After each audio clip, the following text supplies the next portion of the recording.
All right, so we're going to go ahead and get started here. Thank you all for joining me tonight. This is Discovering the Slovenian Aja Hive Experience. My name is Dr. Adam Ingrao. I work for Michigan Food and Farming Systems. Some of you might know me from the Heroes of Hives program, which is one of the nation's largest beekeeping education programs that's been around now for 11 years.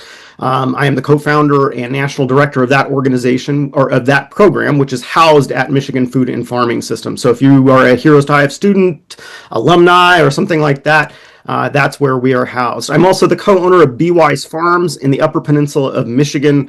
You can see my beautiful hives here from winter this year.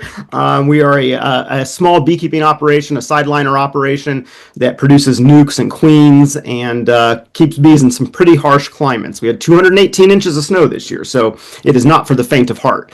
But this lecture really today is to kind of introduce you to Slovenian Aja hives. I've had the great fortune of working with some amazing people here in the US and in Slovenia with these particular hives, and I'm really excited about just sharing kind of the culture, the history, and kind of where Aja hives sit in American agriculture right now. So that's what we're going to be talking about tonight. And if you have any questions, please feel free to put them in the chat. We'll handle all the questions at the end of the talk. And if there's anything that happens technical-wise or things like that, feel free to drop that in the chat as well. I am monitoring the chat as I am doing this lecture, but like I had mentioned earlier, I am running this on my own, so please forgive me if I got to pause for a moment if something comes up.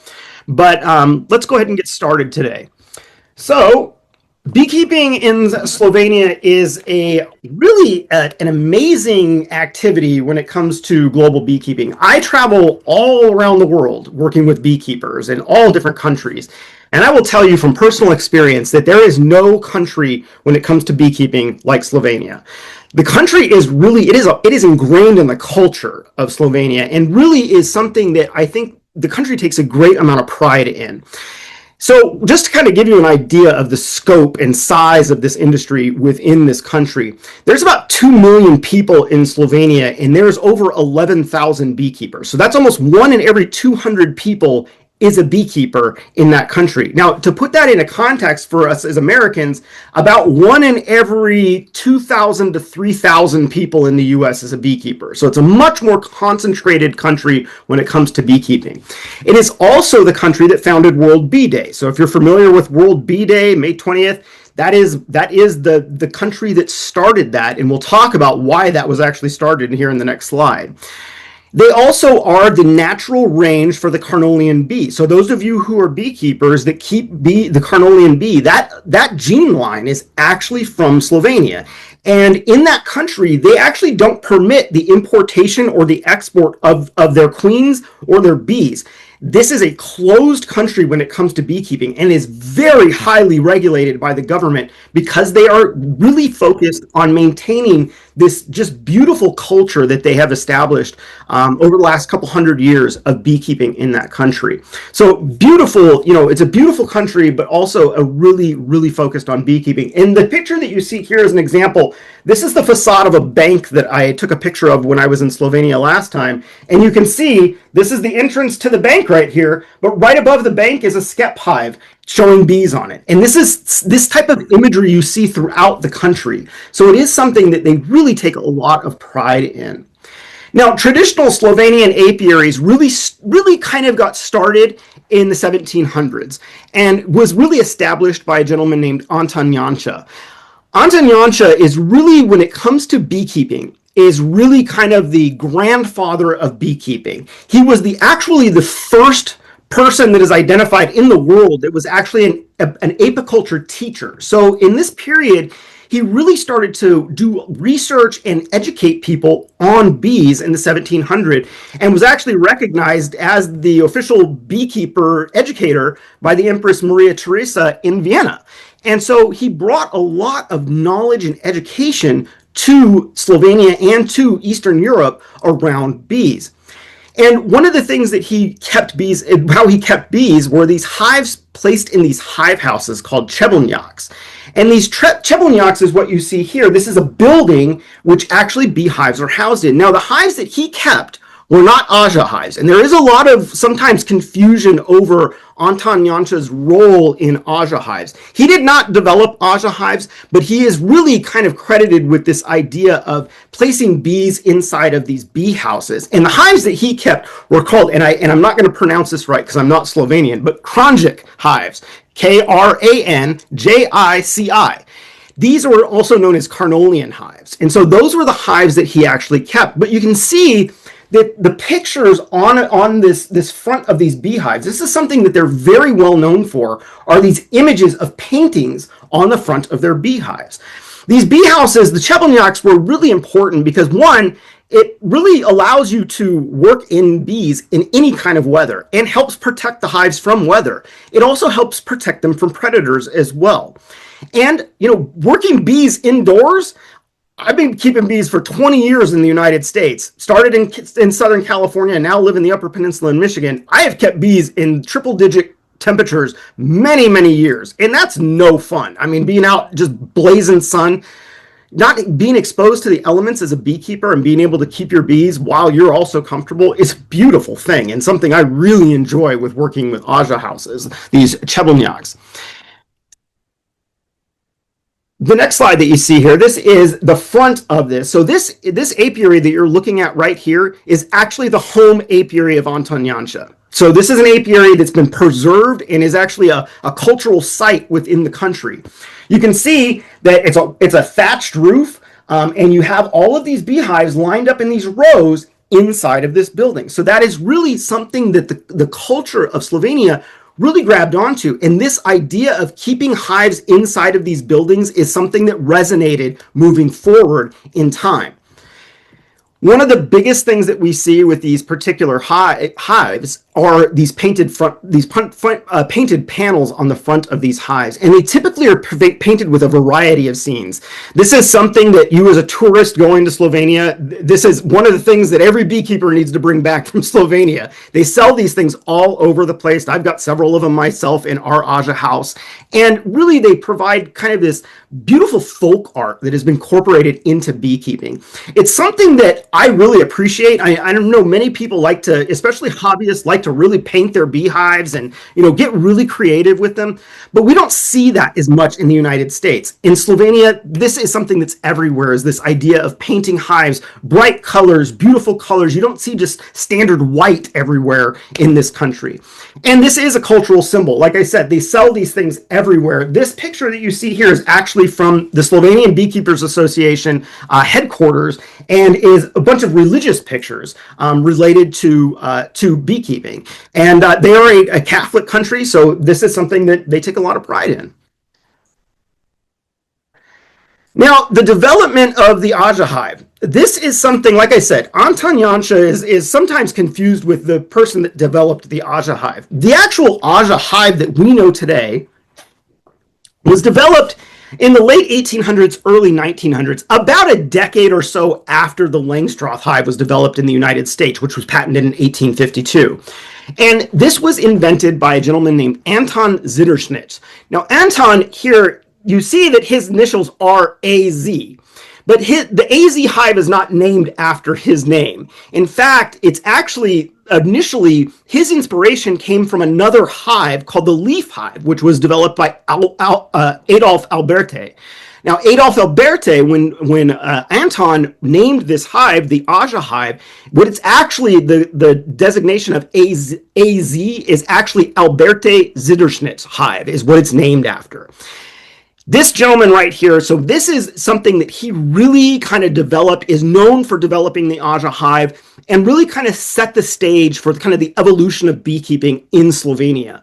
And this hive, the reason that we see this inside buildings is because the culture itself had really already been so used to having these Cheblonyaks that when this new hive style came out, it was integrated into those buildings as they had been historically. Now, they were aware of Langstroth hives when the AZ hive was developed, but culturally, it just wasn't attractive for them to have these single hives when they had this culturally significant building that they had been keeping bees in now for over 100 years when this hive came out. So that's where we see the integration of the Aja hives into these Cheblonyaks.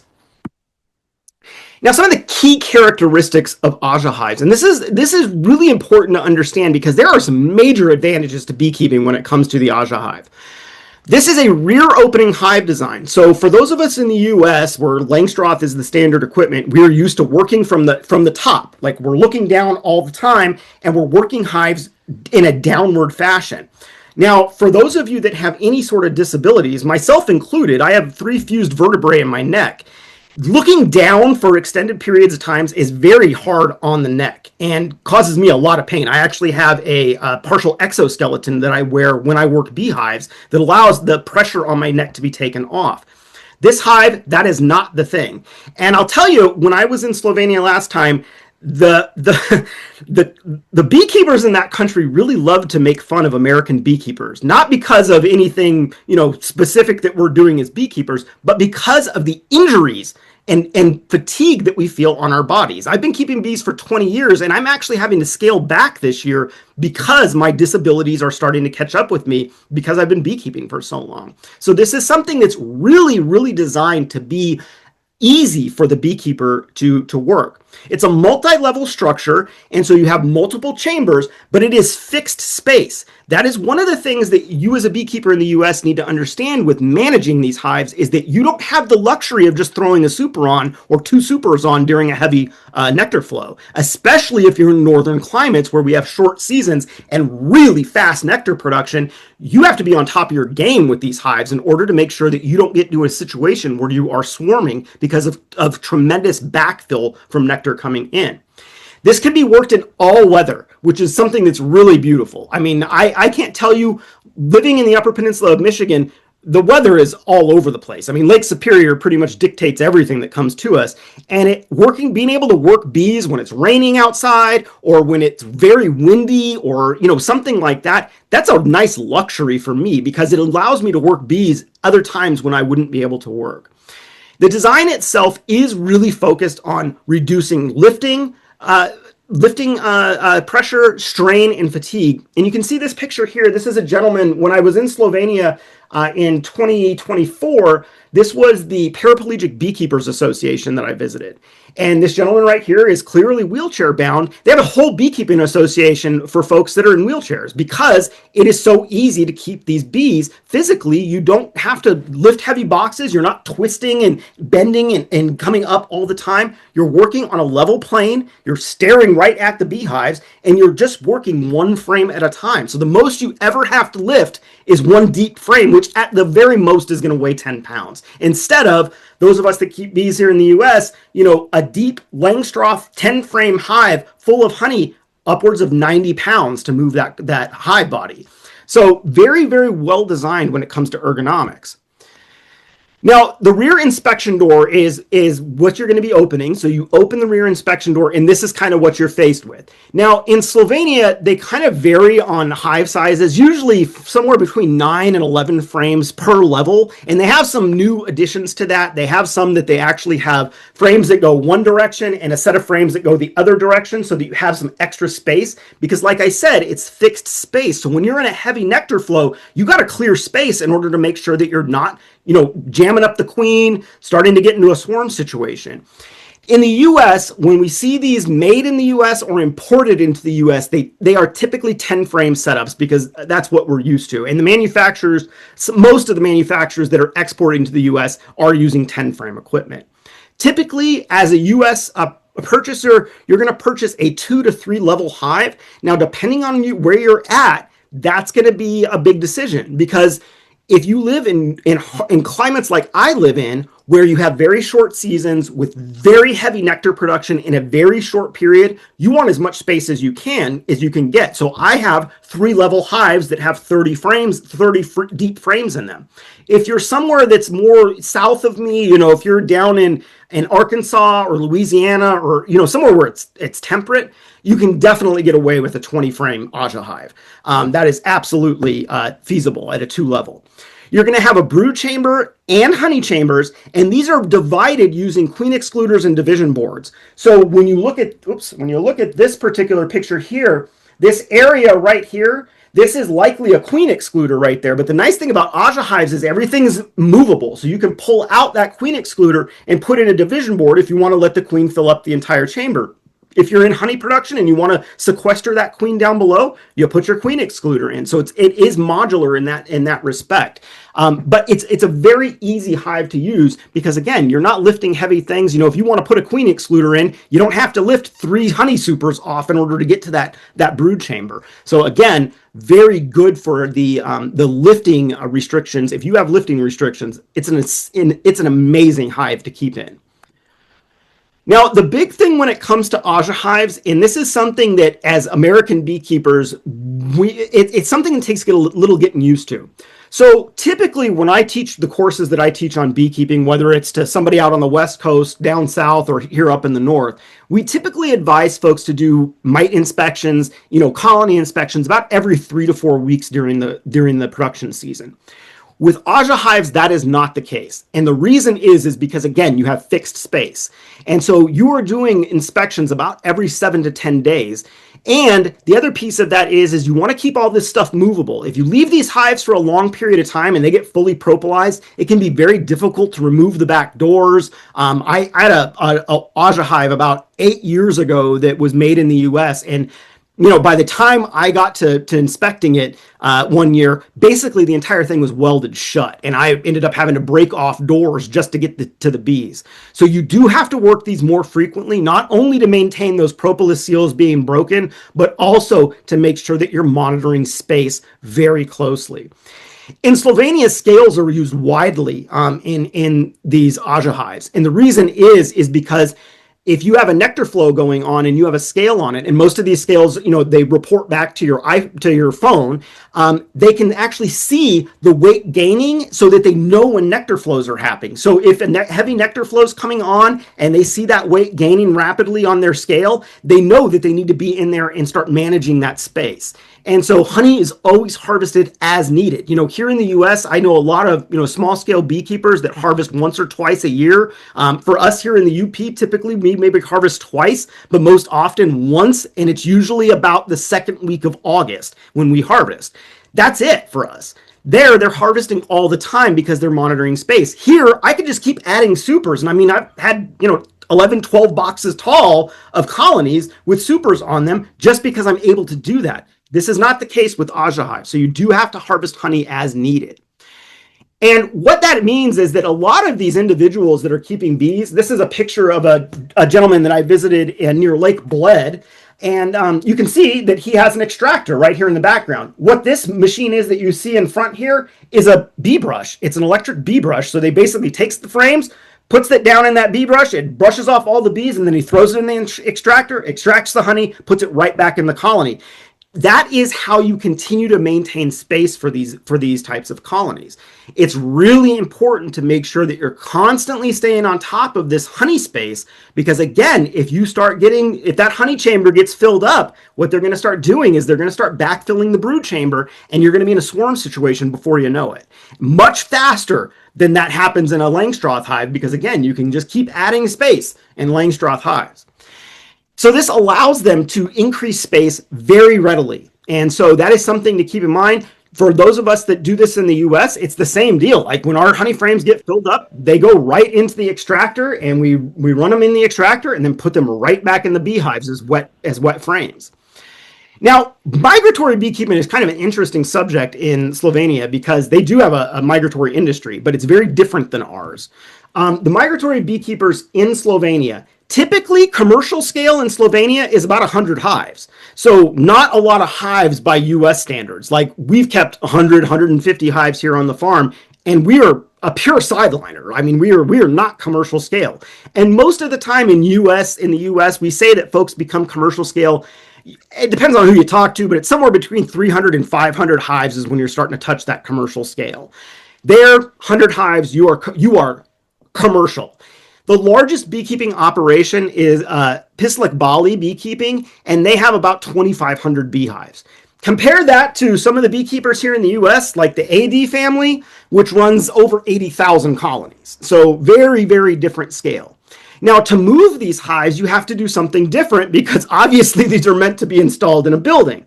So they have come up with several different adaptations to this. This is a customized truck that I was able to visit. I stayed the night at this gentleman's house, and this was his mobile beekeeping. I think it held 72 hives in it, 36 on each side, and there's a door in the middle on the back where he opens it up and he works the bees from the inside, right inside of this small truck.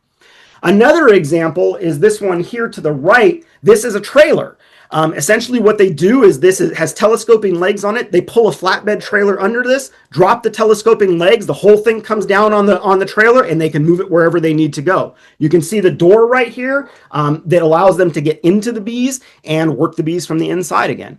The picture you see here on the bottom left, this is so that Carnolian hive, this is how they used to move those around for pollination, is on these horse-drawn carriages. This is actually at the Apiculture Museum in Slovenia.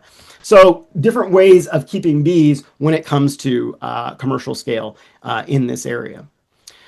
Let's talk about some of the advantages of Aja hives. So the biggest advantage, I think, for these, one of the biggest advantages is reduced physical strain. Many of you I see a lot of familiar faces and names on here, and I know many of you are Heroes to Hive students or alumni. We talk about disabilities a lot as veterans. I mean, I'm a disabled vet. About 60% of the students in the Heroes to Hives program have a service-connected disability, so they have a VA disability rating. So this is something that actually is very important for those of us that are dealing with those kind of physical things. The other thing I would say is none of us are getting younger, and beehives aren't getting any lighter. So, that is something that we all need to consider is where do you want to be in 20 or 30 years? Is this something you plan on doing for the rest of your life, like myself? And you need to have something that's going to grow with you as far as, meeting you where you need to be physically. It's something to consider when you're thinking about this and moving into beekeeping. Whether you're brand new to it or you've been into it a long time, if you've been doing it a long time, you know what I'm talking about. You know the physical pain that comes with keeping lots of bees. There is a condition here in the beekeeping industry that we talk about in the United States called beekeeper's back. And if you look at any beekeeper that's been keeping bees for 30 or 40 years, most of them have severe back issues if they haven't been, if they've been someone that's actually been working bees that whole time. So it's something that's real and something that we need to consider. The other thing that's really advantageous of these hives is that you can inspect them in all weather. Like I said, being able to work your bees in inclement weather, you're not going to be working them in freezing temperatures, but if you can work bees when it's raining outside, what a luxury that is. I mean, last year, almost the entire month of June up here was wet. And so we had very few days we could actually get into bees that it wasn't just pouring down. This is a luxury to be able to have this access to your bees. It also provides an organized apiary layout. These are very close together, so the hives are stacked right next to each other, so you have a very condensed area of beehives. It's not like a Langstroth apiary like you see behind me. This has about 100 hives in it right here and takes up about a 300-foot tree line that it's under. So it's a very long section of beehives to manage. Whereas 100 beehives in an Aja house, I could do that in a pretty decent-sized building and not have this all spread out. The other thing that's really nice about this equipment is it lasts a lifetime. I have hundreds and hundreds of Langstroth boxes. Some of them have been with me for 10, 15, almost 20 years, and a lot of them have started to fall apart that are at that age. And it's just because of wear and tear. They're out in the elements all the time. There's always, here in the UP, there's always shrinking and swelling during the early part of the season where the boxes are actually shrinking and swelling. Those nails are working out, staples are working out. So there's a lot of maintenance that goes along with that too. This stuff, because it's indoors in an enclosed area, you do not see equipment wear down like we see wear down here in the US. So when you buy these hives, it's a one-time purchase if they're well taken care of. And that's something that you can't say about a Langstroth hive. We're always adding new components to Langstroth hives, replacing boxes, those types of things. Now, the one thing you are going to replace, just like you would any beekeeping endeavor, is frames. But when it comes to the actual boxes themselves, you are not going to be replacing those. And there is a lot of notion out of Slovenia that this actually improves overwintering. Now, I can't say that for sure. We have pretty good overwintering in our Langstroth colonies. I mean, we tend to lose less than 10% every single year in our apiaries. But that is something to keep in mind. One of the things that's a nice design, because they're inside of a building, oftentimes if you're in a cold climate, you're going to insulate this building. My Aja house has R13 all the way around it. And the front of Aja hives typically are insulated as well. So when they're manufactured, there's usually about a 2-inch insulation piece right there on the front of the hive. So they're very well insulated when it comes to overwintering. All right. What about the disadvantages? And we're talking about disadvantages versus the Langstroth. Well, and I've mentioned this many times, this fixed space. It takes some getting used to, because if you've been doing this a long time and you're used to working bees every few weeks, you're going to have to do this a lot more frequently, about every week. The one thing that is kind of challenging is it is specialized equipment. Now, there are US manufacturers. There are Canadian manufacturers as well. I have yet to see a US or Canadian manufacturer that has the quality of equipment that you can get from Slovenia. The wood is much better quality. So here in the US, typically most things are made out of pine when it comes to beekeeping equipment. The Slovenian hives that I have, which are manufactured by a company called Medlis, are made of old growth spruce. The quality of the wood is tremendous, and it is something that you notice immediately. The quality of the builds, too, tend to be very good with a lot of these Slovenian manufacturers. The stuff I've seen in the U.S., and I've tried a few of these hives that are manufactured in the U.S., I have just not found that type of quality. The other thing that tends to be an issue, and we'll see this here in a few other slides, is the style of frames that U.S. manufacturers like to use. They like to use Langstroth-style frames. That is not something you want in an Aja hive, and we'll talk about specifically why that's an issue here in a couple slides. One of the disadvantages is the space. You got to have a building, and that is an increased cost. When you think about starting up as a beekeeper with standard Langstroth equipment, two full hives with bees, all the equipment, your smoker and your veil is going to cost you about $1,000. An Aja hive, not even close to that. The hive itself, a 3-story Aja hive, is going to cost you about $900 here in the US. So it is much more expensive, not only for the initial setup of the equipment itself, but also the building. And I'll have a price breakdown here of our build, so that you have an idea of what this could potentially cost, depending on the size and scale that you want to go to. All right, so this is establishing our Aja hive, and this is our Aja building here at the farm. It has 10 3-story Aja hives in it and 5 7-frame Aja nukes in it. Now, the building itself, this can be, you want to make sure that this is insulated if you're in northern climates. If you're down south, I mean, you guys don't get temperature swings big enough to really warrant having to insulate something like this. But if you live in northern climates, like north of, I'd say probably, I don't know, north of Missouri. I know Missouri gets some pretty cold temperatures too. But, kind of in that area where you're not seeing insanely freezing temperatures, you could be okay without insulating this. If you are in cold temperatures, I would highly recommend insulating these buildings.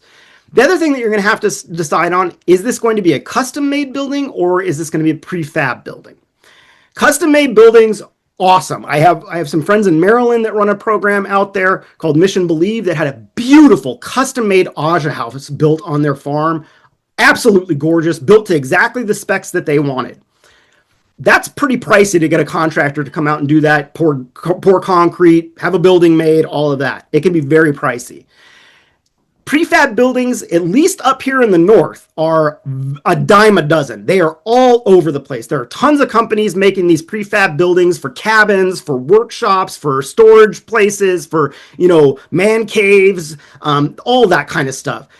That is, in my opinion, probably the least expensive way to go when you're thinking about this, is getting a prefab building. Now, if you're a woodworker or a contractor for that matter, go ahead and make it. I absolutely.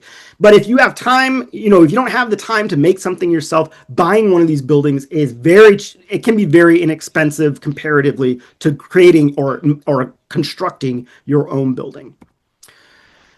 All right, so let's talk about establishing here as far as frames. So really, when you think about establishing an Aja hive, you want to get into this and you're thinking, yeah, this sounds like a great idea. How am I going to actually do this? It is going to depend on the manufacturer that you purchase your hives from. So if you purchase from a manufacturer in the US, typically, and there may have been some changes over the last couple of years, but for the last decade, with folks that I've seen that have been making these, whether it's at bee shows or hives that I've been gifted to try out, typically they want to use Langstroth frames. And the reason, I totally get it. Like, Langstroth frames are everywhere, right? I mean, you can buy them from any beekeeping supply company, so they're readily available to you.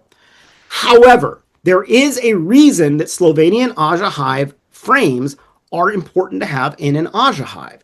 And the reason is this. So this picture that you see here, these are Aja frames. You notice, so this is the top bar right here. One thing to note, the top bar and the bottom bar are the same exact size, whereas in the US, top bar is bigger than the bottom bar. You will also see, and this is the most important feature on Aja frames, is this groove that you see on the top and the bottom. There is a groove that's in the top and bottom bar. And the reason for that is because when the frames sit in the colony, in the hive, there are metal bars that go across that the frames sit on.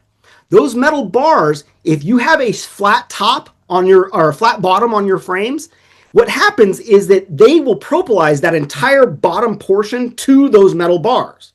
With this groove cut out in them, you have these very small points of contact where they're being propolized. So the frames are much easier to get out when you're using true Aja frames in an Aja style hive. If you're using Langstroth frames and they propolize those things down, I mean, you could be pulling out sidebars in order to get those frames out of that colony. And so this is a really key feature, and it surprises me. It surprises me that a lot of the US manufacturers have not picked up on this. I think it's the Langstroth convenience, and it's kind of intimidating for folks to see this new style frame and think, like, where the hell am I going to buy this thing from? Like, they don't sell it at Dayton or Man Lake or anything like that. But you can get these frames in the US. And I'll give you guys, here in just a few slides, some manufacturers that, or some importers here in the US that are importing Slovenian equipment, including frames. But that is one of the key features of this hive and these frames is this groove. It also allows for bee space. It also allows for more movement of the bees in the colony as well. So it's a really important feature that a lot of folks miss.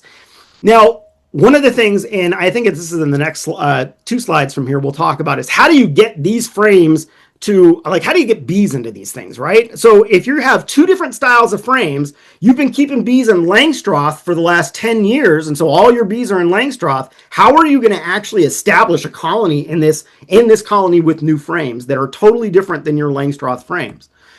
Well, the way that we can do this is one way we can just use packages. So using a package to install an Aja hive, absolutely. That is a very easy way to get bees into an Aja hive. However, if you want to start from nukes, you're going to have to do a little effort on this to make this happen. And it's not that it's totally intimidating. It's just, it takes a little time, a little patience. So if you want to make nukes, and this is what we did, this is what you're going to do. So there's a company called Rehar.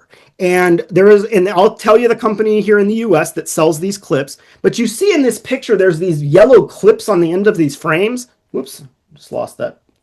These yellow clips right here basically attach to the sides of the Aja frame so that it can sit in a Langstroth colony. So what we did when we knew we were moving in this direction, and we've had equipment for 3 years, and this has been a 5-year effort going through this just to acquire equipment, building, all that kind of stuff. But when we started doing this a couple years ago, what I did was I took my Aja frames, they're deep frames, I took these Aja frames and used these Rehar clips and put them into my Langstroth colonies so that I could get these frames drawn out. Once they all got drawn out, then the next year what I did was I took this setup right here where you see these 5 Aja frames in the middle of a Langstroth hive body. When I did spring reversals, I essentially took these hive bodies full of these drawn Aja frames and put them right on top of my reversed colony. So when they built out over spring, they built out into the Aja frames. And then when I come and do splits, I can literally take those 5 Aja frames right from the center of that Langstroth colony and put it right into my AZ hives. So that is something, that's the 2 ways that you can do that. If you want to get rocking and rolling right away and you don't want to wait a year to draw a wax or anything like that, packages are the way to go. But that's the 2 ways that you're going to install into these.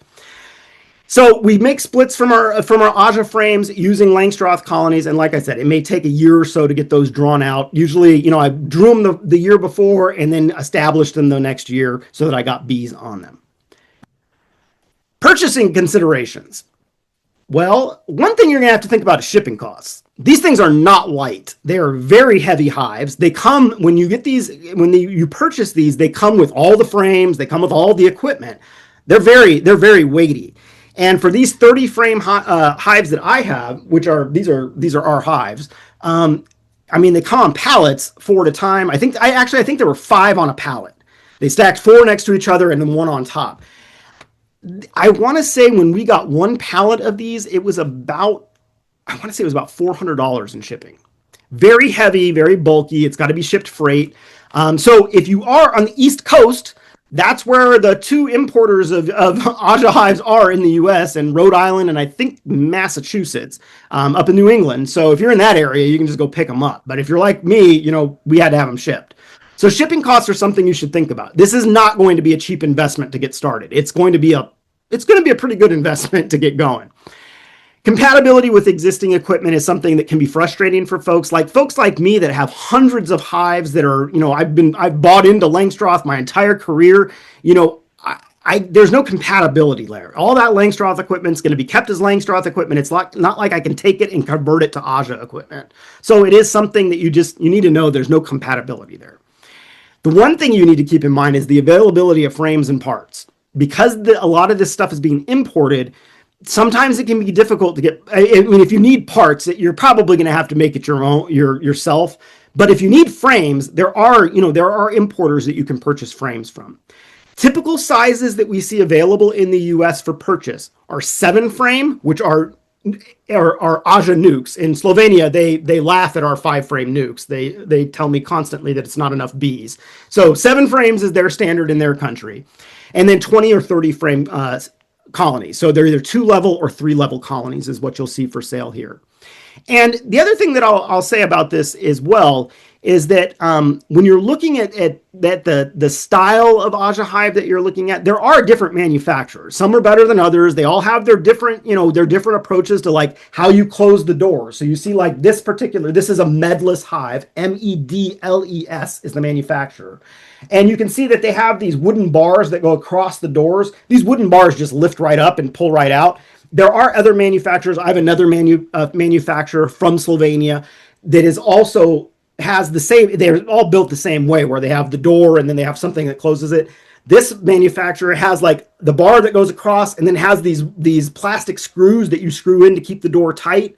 So there's just different approaches to different ways of keeping things going, but they're all primarily designed the same way. All right, so let's talk costs for building this out. This is the interior of our Aja house. So 3-level hives right now. I went to the manufacturer. AZ Hives North America is where we bought our Slovenian Aja hives from. Jonna Sanders is the owner of that company, who's a friend of mine, also who I traveled to Slovenia with, and her family's from Slovenia, so she's very well versed in these hives. But our 3-level hives imported from her right now, they're going for $900 a piece. So the cost of 1 hive is basically what you would pay for 2 hives on Langstroth. The 7 frame nukes, like I said, we have 5 of those, are $285 a piece. And the building, the 10 by 20 building that we have them in, was about $6,500 unfinished. So this price does not include finish work. But if you just wanted the bare bones estimate of what this cost to build out, you're looking at about $17,000. So it is a really big investment. So if you are new to beekeeping, what I would recommend, if you have never kept bees before and you are thinking about Aja hives, one, I'm not going to say that's not a great idea, because if I did it all over again, that's exactly what I would want to do if I had the knowledge I have now. But you need to make sure that if you're going to make this size of an investment, that you really understand how to keep bees. Don't just go and spend $20,000 because it's your first year keeping bees and expect things to work out well. You need to get the biology, the management under your belt. So if that means taking a year to just do education and maybe get your feet wet working with another beekeeper, just so that you understand management, biology, all of those types of things, it's going to be a much easier transition. Because if you spend $20,000 on a bee house and then your bees die every single year, that endeavor is going to continue to be very expensive year after year from replacing bees. So if you are going to make this kind of investment, just make sure that you're ready for it. Maybe it means keeping a few Langstroth hives for a few years just to get your understanding of bees, your climate, your nectar flows, all of those types of things. But it is an investment. It is definitely an investment. Okay, the equipment suppliers here in the U.S. So AZ Hive North America, definitely a great company to work with. They bring in medless hives, which are the hives I have. Fantastic hives, very well made. I mean, they come with feeders, they come with their division board, the queen excluder, all the frames, everything that you're going to need to keep bees in there, except foundation. They don't come with foundation, and the reason is because in Slovenia they use beeswax. They don't use plastic foundation like we use here in the US. They actually have a really amazing system in Slovenia where beekeepers collect their wax, they send them to a company, the company presses wax foundation for them from their own beeswax and sends it back to them. Man, if we had that here, that would be amazing, but we don't. And so most of us are using plastic foundation in the US. The nice thing about AZ Hives North America is Jana worked with the manufacturer to actually have the frames made to US specs. So Slovenian style frames are a little bit shorter widthwise than ours and a little bit taller. So standard American foundation will not fit in those frames. But Jana worked with the manufacturer, and so our standard deep foundation fits right into these frames. Fantastic hives. I mean, they're beautiful. There are other US and Canadian manufacturers, like I said, but I have yet to see one that compares to what you can buy from Slovenia. Now, not to say that, that's not something you should think about. Maybe, I know they're a lot cheaper than Slovenian made because you're not paying for shipping, you're not paying tariffs right now. So they are much cheaper to buy here, made in the US. But I just haven't seen anything that's met the quality. And the frame thing, if you're looking for US manufacturers, the first thing I would look at is the frame style that they're using. If they're using Langstroth frames, you're going to struggle with it. It's going to be a bear to keep bees in there because you're just going to be ripping frames out of that thing all day long. Now, there is also, you can buy direct from Slovenia. So if you want to just buy right from the Slovenians, you can do that. There's a company called Split Market that you can find online.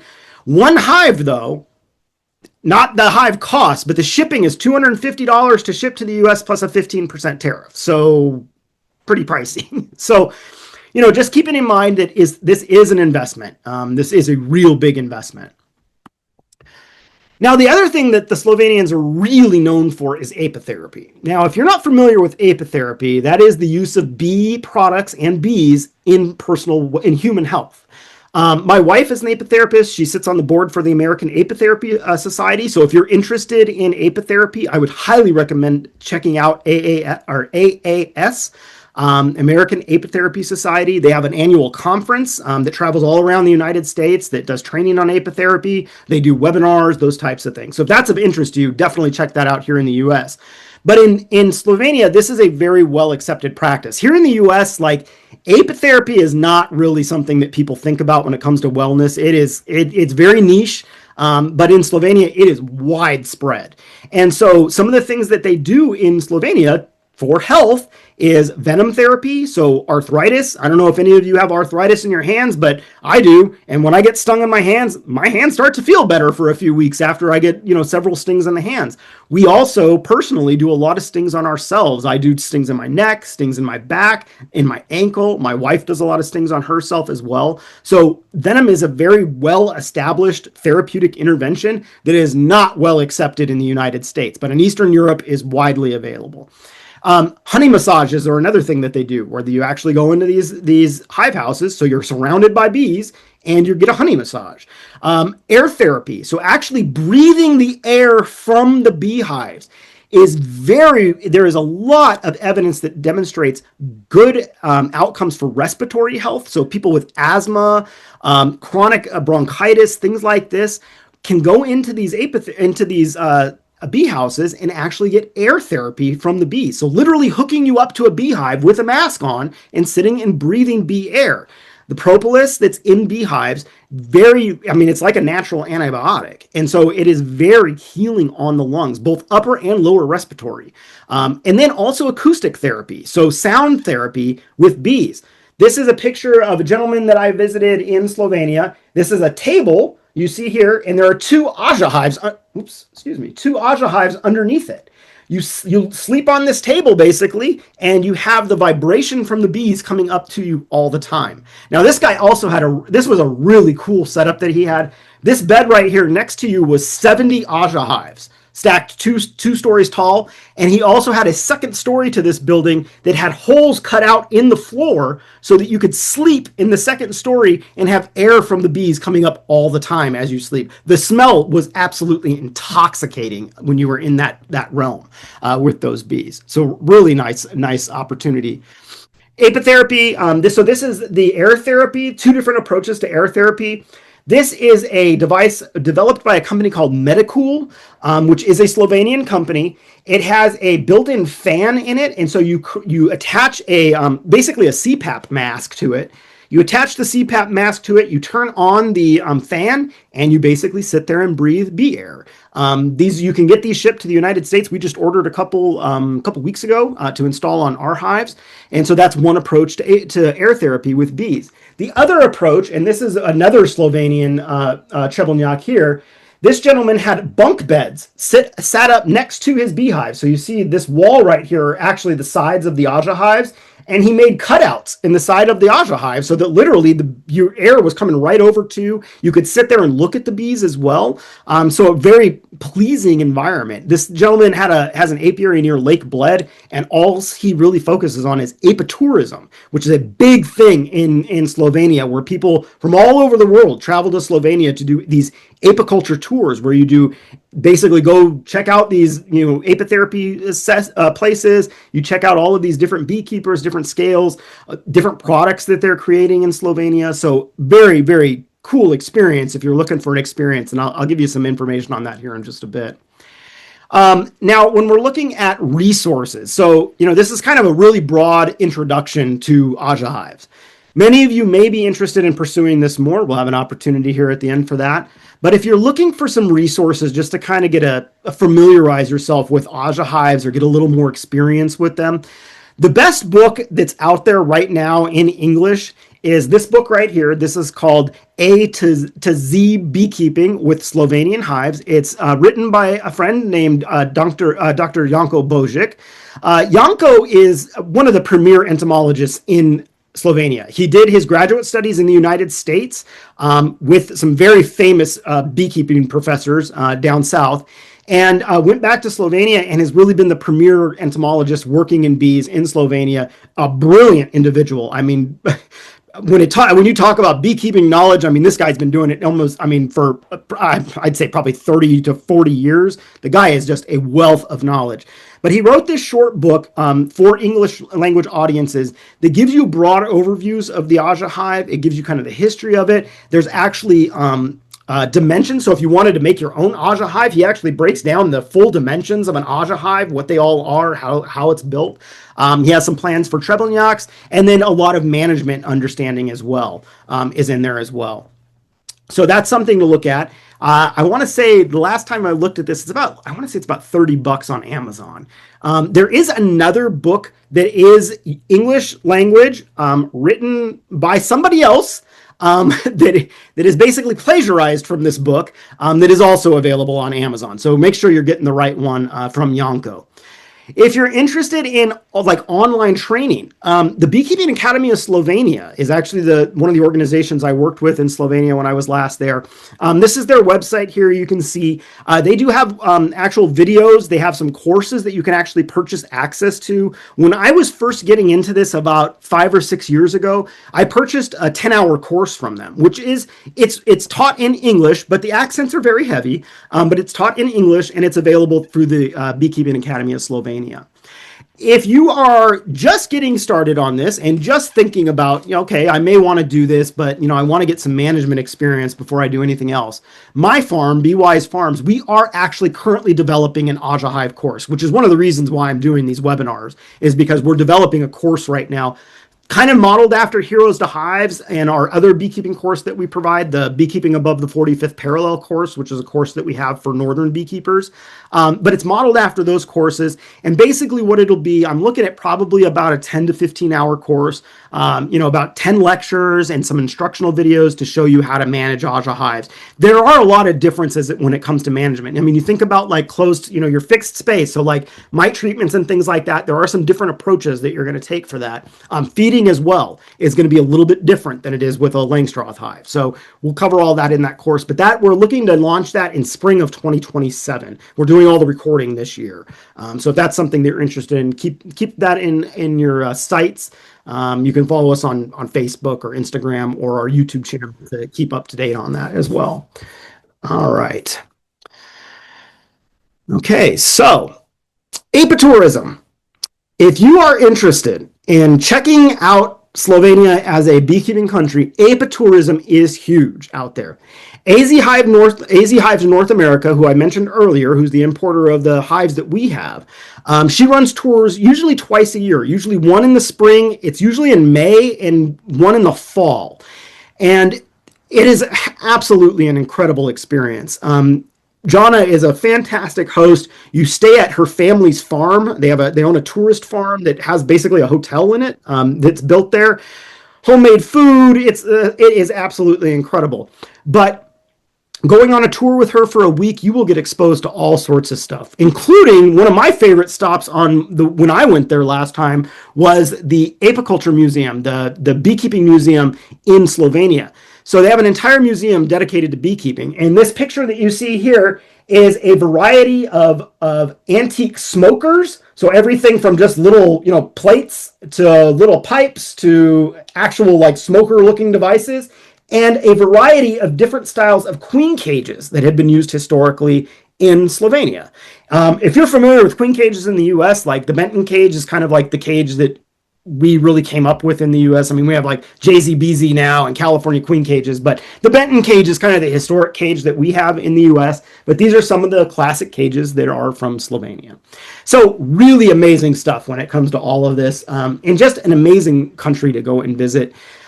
The people are so friendly. The country is absolutely beautiful. You have everything from the Mediterranean climate down in the southwest of the country to the Alps in the north. So you get a full range of climates there. Beautiful place to go. Another company that offers tours is Slovenian Beekeeping LLC.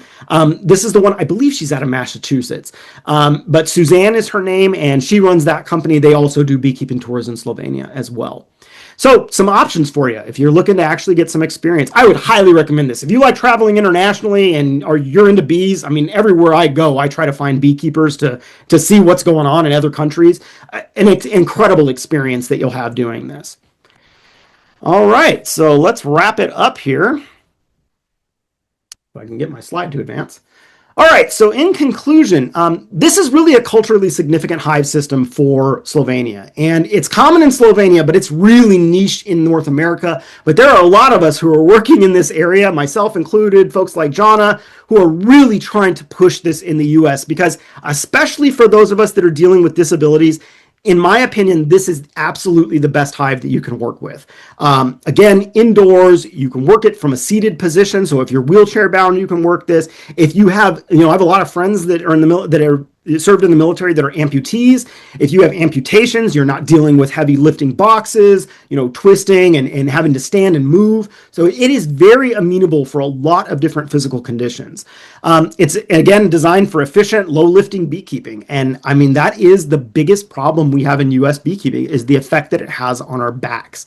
And again, beekeeper's back is a thing here in the US. My mentor out in California, who was a commercial queen breeder for over 50 years, I mean, I love the guy to death, but I look at what has happened to him physically now that he's in his 70s, and I think about myself in that same respect, because I've been doing this for 20 years, and I'm starting to see the physical impact of Langstroth beekeeping on my body. And it's not something that I'm happy about. I mean, I'd love to just keep doing bees like I've been doing, but being able to adapt with this system, it is something that is really, really going to be key for me to be able to keep bees into my 80s, and something I want to do. I mean, I love keeping bees. This is not something I plan on stopping, but my body may not be able to keep up with me. This allows me to continue doing that. Great for accessibility, and the cost may actually be worth it. I actually really think it is. And the last slide here I'll show you before we get into some resources is, if I had to do it all over again, this is the hive style I would keep.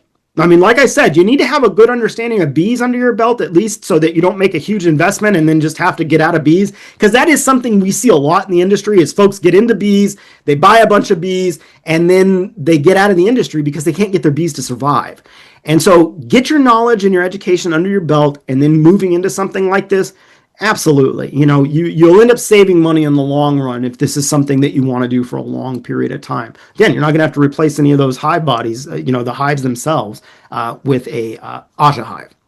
All right, so before I let you all go, and we got a couple of questions here, just a few education opportunities. So many of you are Heroes to Hive students. I see that in the chat here from Matt. You're very welcome, Matt. Pleasure to have you part of the course.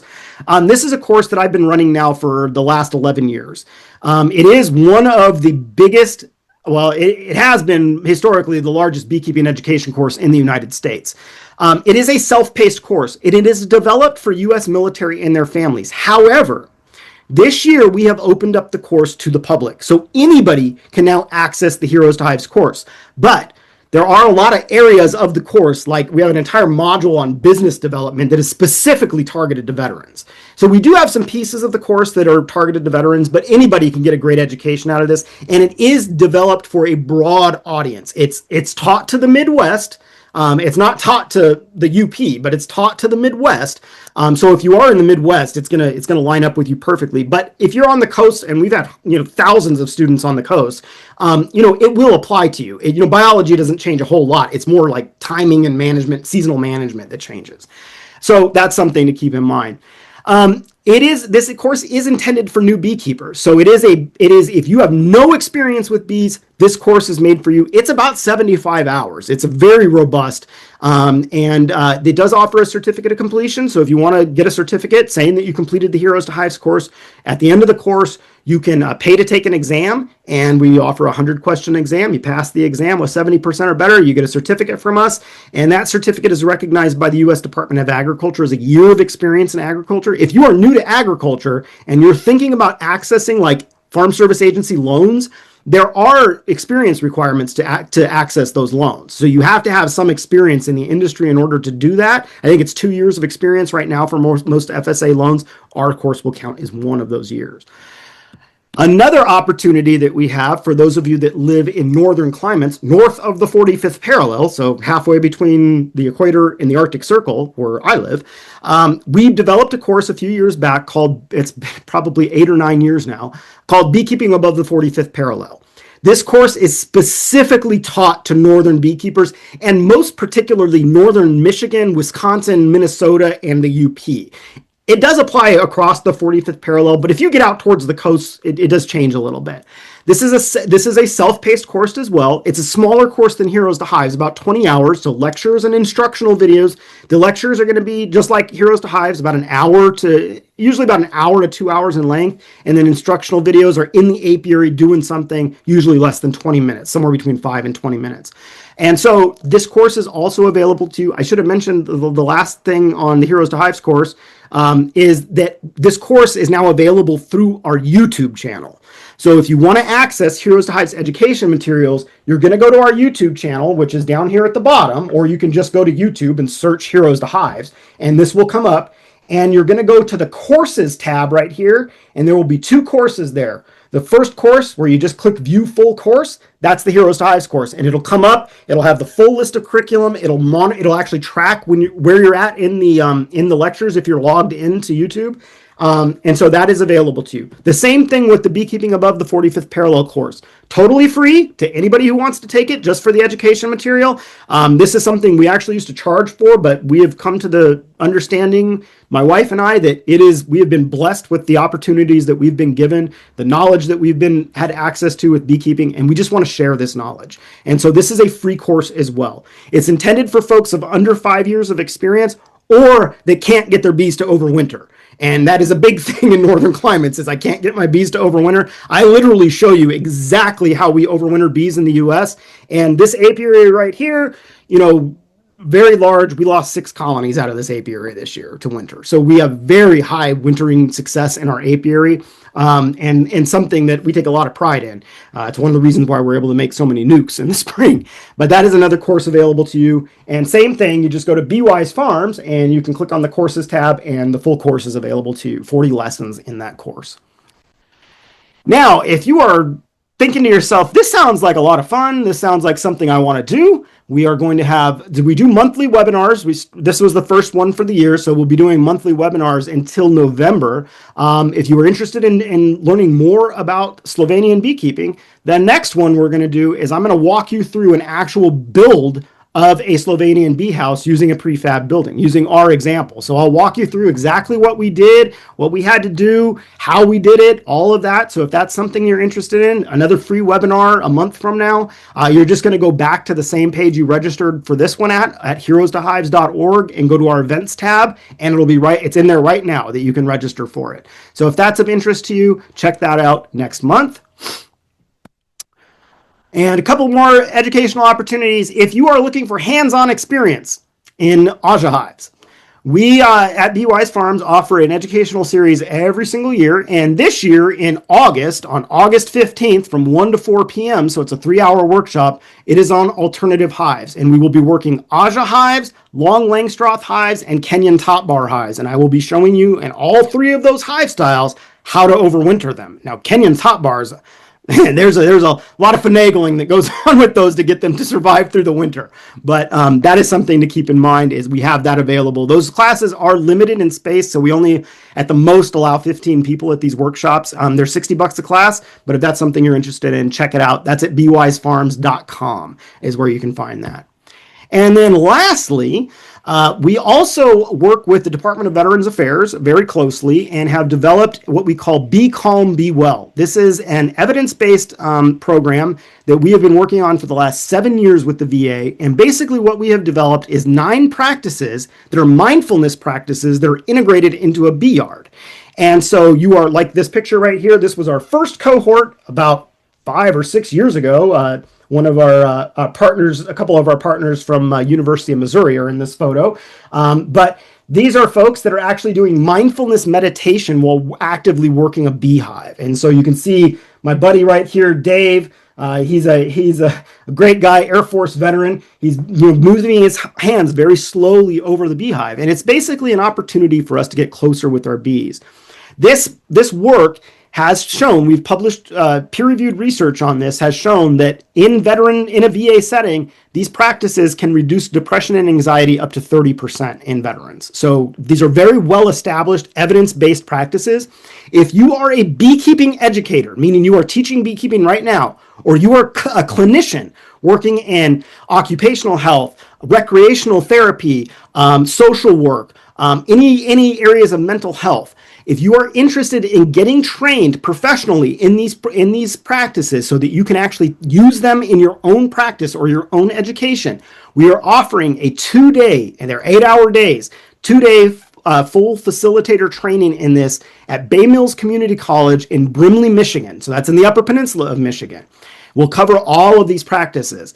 So if you're interested in doing that, it's $100 to go to this workshop. We do want to make sure that this is not developed for just regular beekeepers. This is specifically for educators and clinicians. So if that's not you, you can still access these practices. They're on the Heroes to Hives YouTube channel. Right underneath that courses, you'll see a Be Calm, Be Well right next to Heroes to Hives. You can learn all about these programs yourself, as well as we offer a full 8-hour online training as well that's available to you through that program. And you can find all about that on the Heroes to Hives Be Calm, Be Well playlist. Now, we are planning another one of these in Missouri. We have not announced the dates yet because I see Karen on here and Johnny and Travis from University of Missouri. We're still working out the dates. And Karen, just so you know, the date you sent is fine. I just haven't got back to emailing you. But we're going to be having this in September in Missouri. And so if you are interested in attending this in Missouri, that'll be available to you as well. All right, so I'm going to wrap it up with just saying thank you. And these are my colleagues from Slovenia. So Meja Smrtel, Valentina Čekovic, Jana Sanders from AZ Hives North America, myself, and then Janko Bojic, he's just a great guy all around. So that's just a little bit my contact information there. So a little bit about Aja hives tonight, and I do.